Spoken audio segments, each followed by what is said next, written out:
سلام الله عليكم ورحمة الله وبركاته كلنتي وعن ونكسن داوضي القضبضات ورركنا كمقلي دونتان وحاكمدا dagaaladii abid ugu cusla ayaa ka soconaya gobolka Tigrayga ciidamada dawladda Itoobiya ayaa qaaday duulaankii abid ugu cusla oo ciriya dhula xogaga Tigrayga gabi ahaanba lagaga xoreynaya deegaanada ay haystaan ee xuduudda deegaanka Axmaarada dagaal fargeesooda ayaa ka soconaya gobolka Tigrayga iyadoo afhayeenka TPLF uu sheegay in ciidamada Eritrea iyo militariga dalka Itoobiya inay qaadayaan weeraro aad u xooggan oo khasaare aad u ba'an soo gaarsiiyay bulshada Tigrayga ee deegaanada lagu dagaalamay degan sidoo kale madaxa ugu sareeya xogaga TPLF Gabrasiyon Gibere Makail ayaa sheegay ciidamadooda inay dib uga soo ruqaansadeen deegaano ku yaala galbeedka Tigrayga oo maalmihii ugu dambeeyay ay ka soconayeen dagaalo aad u culus ayadoo dagaalka mar kale uu ka qarxay waqooyiga Itoobiya ay qaadeen ciidamada dawladda Itoobiya iyo huwantooda aad moodid inuu ka awood badan yahay dagaaladii hore ka soconaya halkaas xogaga Tigraygana deegaano aad u balaaran gacanta lagaga dhigay maamulka Axmaarada ayaa wada abaabulkii abid ugu cusla oo dagaal lagu qaadayo waqooyiga Itoobiya ayadoo dhalinyarada deegaanka Axmaarada ay safsaf ugu jiraan diiwaangelinta dhalinyarada ku biiraysa dagaalka ka soconaya gobolka Tigrayga iyadoo jaamacadda Axmaarada iyo dhalinyarada guud ee gobolka Axmaaraduba ay si weyn iskaga diiwaangelinayaan xeryaha dawladda ee lagu diiwaangelinaya dhalinyarada u heelan inay diidda hore colaadu ka soconaysa ay gaaraan ama dagaal ay la galaan xogaga TPLF ee dawladda dagaalada culus kula jira dalalka Mareykanka iyo midowga Yurub ayaa qayladaan aad u ballaadhan ka muujiyay weerarada xooggan ee qaadayaan militariga dalka Itoobiya ee duqeymaha iyo dagaalka xooggan ee ku soconaya gobolka Tigrayga iyadoo xuduudaha Axmaarada Anfarta Eritrea intaas oo dhan uu ka soconayaan dagaalo aad u culus oo xogaga TPLF lagu dagaalamayo qodobadaas iyo qodobo kale oo faahfaahsan ayaa warkeena ku eegaynaa taariikhdu waxay ku beegan tahay 15 bisha 9aad 2022 haddaynu guda galo wararkeeni oo faahfaahsan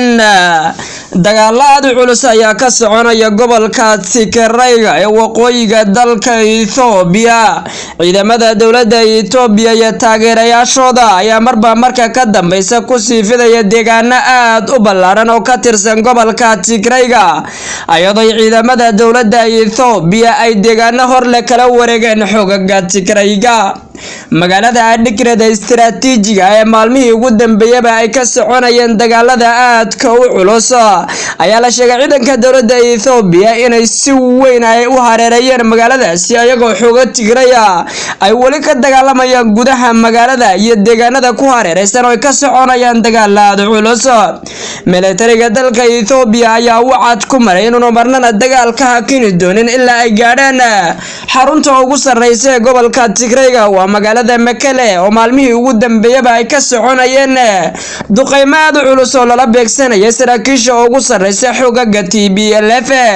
sidoo kale xoga muhiim ah ayaa sheegaya in saraakiil sarsare oo ka tirsan xogaga TPLF lagu khaarijiyay duqeymaha ka soconaya gobolka Tigrayga ayadoo diyaaradaha aan duuliyaha lahayn ay adeegsanayaan militariga dalka Itoobiya ay duqeymo ka fulnayaan magaalooyinka ugu waaweyn gobolka Tigrayga ha u weynaataba magaalada Mekele caasimada gobolka Tigrayga ee xarunta u ah xogaga TPLF ee muddada dheer dagaalka xooggan kula jira dawladda Itoobiya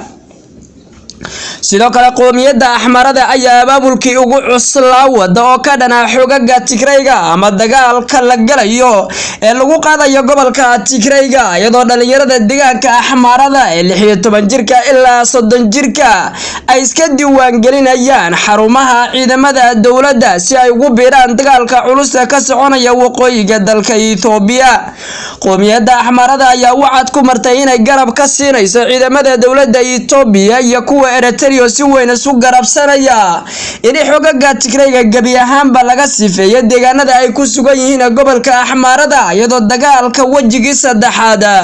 uu jahaystay dhanka magaalada Mekele caasimada gobolka Tigrayga ciidamada dowladda Ethiopia ay sheegeen dagaalka inayna hakin doonin ilaa ay gabi ahaanba laga soo afjaro xogaga TPLF ee dagaalka qaraar kula jira dowladda Ethiopia. sidoo kale dagaal culus ayaa ka soconaya xuduudaha afar geesoodka waa xuduuda Eritrea xuduuda deegaanka Canfarta iyo Axmarada ayadoo dagaaladaasi aad u culus in xogaga TPLF-na ay sameynayaan iska caabin aad u ballaaran oo kala hortagayaan ciidamada dowladda iyo taageerayaashooda oo si weyn iskugu sii baahinaya deegaano hor leh ayadoo dagaalku marba marka ka dambaysa uu ka culus yahay saacadba saacada ka dambaysana dagaalku uu dhalinaya isbedelaad waaweyn. qodobareedkana kale waxaa kamid ah dowladda Eritrea ayaa tababar soo xidhay wax lagu sheegay ugu yaraan 42,000 oo askari oo ciidamada gaarka ee dalka Eritrea oo la sheegay inay yihiin ciidamada sida weyn uga qayb qaadan doona dagaalada lagula jira xogaga TPLF ee dowladda Ethiopia dagaalada culus ee kula jira dowladda Eritrea ayaa muddo dheer ka dhex dagaalamaysa gobolka Tigrayga ama garab siinaysa ciidamada dowladda federaalka Ethiopia ee dagaalada culus kula jira xogaga Tigrayga ayadoo Eritreaanku ay qayb libaax leh ka qaadanayaan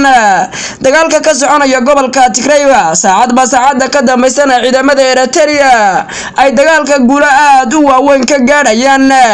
dalka Ethiopia waxaa ka soconaya dagaalada culus oo wajiyo badan leh ayadoo gobolada Oromada Tigray Benishangul Gumuz iyo deegaano kaleba ay ka dhaqaaqeen jamhadda dowladda dagaal kula jira hase yeeshee ra'iisul wasaaraha dalka Ethiopia Dr. Abiy Ahmed ayaa wacad ku maray inuu xogaga mucaaradka ee ugu tunka weyn xogaga TPLF inay ka sii jiri doonin gudaha Ethiopia marna ayna wada hadal la gali doonin xukuumaddiisu ay ciidanka dowladda Ethiopia ay awood u leeyihiin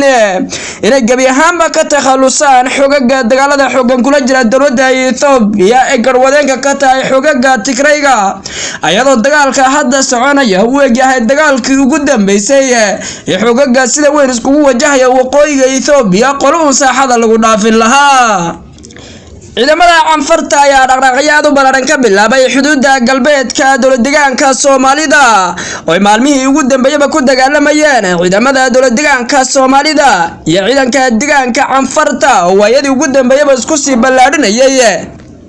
ciidamada dowlad deegaanka Soomaalida iyo dhalinyarada gobolka City ayaa si weyn ugu sii ruqaasanaya deegaano hor leh oo xogaga Canfarta ay muddo dheer gacanta ku hayeen hase yeeshee dagaalka u dhaxeeya Canfarta iyo Soomaalida ayaa maalinba maalinka ka dambaysa deegaano hor leh ka qarxaya ayadoo maamulka dowlad deegaanka Soomaalida dhalinyarada gobolka City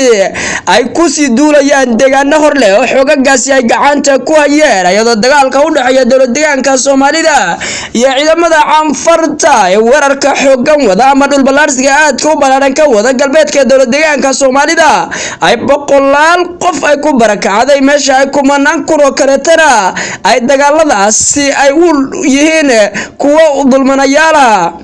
kumanaan kun oo qoys ayaa ku barakacay 100 kalena way ku nafweeyay dagaalka ka soconaya galbeedka dowlad deegaanka Soomaalida ayadoo ciidamada dowlad deegaanka Soomaalida ay gaadhayaan deegaano hor leh marba marka ka dambaysana ay deegaano qabsanayaan waa sida lagu sheegay warbaahinta afka ciidanka tan iyo kulanti dambe wacan salaamullaahi calaykum waraxmatullaahi wabarakaatuh.